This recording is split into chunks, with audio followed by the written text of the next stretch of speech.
through. I mean, is it going to bring down? I mean, today's the chance for the record. Think it's supposed to be hot the rest of the weekend? It's going to still be way warmer than it should be, so it's going to stay in the 80s for the entire 7-day forecast, and today we're going to get into the 90s area-wide.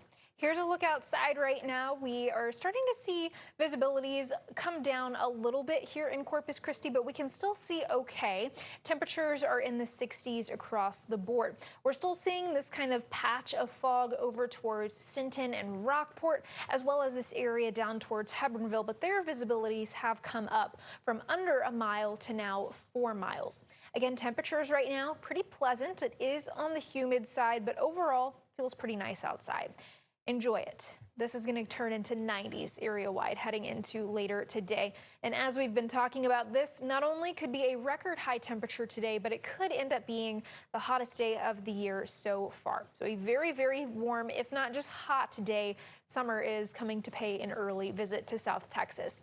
The reason we're going to be so warm is these southwesterly winds. It's going to be bringing in a bit of drier air this afternoon. Drier air can heat up a lot more quickly than humid air, and this is what we are left with as a result. Now, as we have that drier air into this afternoon, we'll see a few wind gusts up to about 20 miles per hour, so our fire danger is remaining on the elevated side, not quite as high as it was over the weekend, though.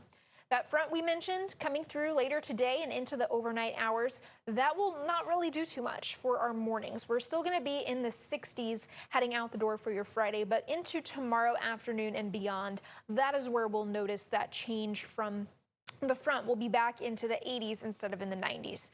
It's not doing much for our humidity either. We're pretty much staying in the humid category of the muggy meter all the way through the 7-day forecast. And that's thanks to these southeasterly winds, the onshore flow persisting for pretty much the rest of the 7-day forecast, aside from when we have very briefly those northerly winds associated with this front.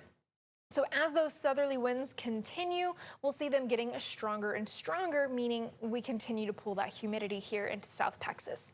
The reason we're going to be so warm and sunny is high pressure over to our west. That gradually gets closer to us, but as long as we're on the eastern side of that high, that's keeping us on the sunnier side of things. So we're staying consistently warm as that high tracks towards us, and then we watch this low pressure moving in from the Pacific. Now, as this gets closer to us and closer to this high pressure, the difference between those two is what's making our wind speeds go up as we head into the end of that 7-day.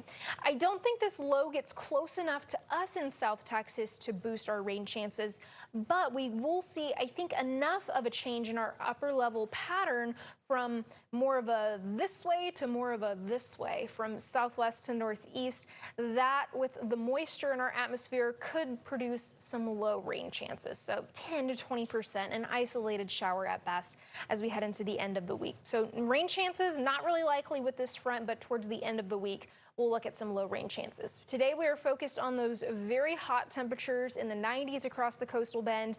Feels like temperatures, thankfully, not too far off from the actual air temperatures because of that push of drier air this afternoon. That's what's going to make us hot, though. So behind that front, we'll see high temperatures in the 80s just about every single day. So you take today off of the 7-day, and it's a pretty consistent forecast. We'll gradually be getting more humid, and you'll notice that as cloud cover increases into early next week and those morning temperatures start to approach the 70-degree mark.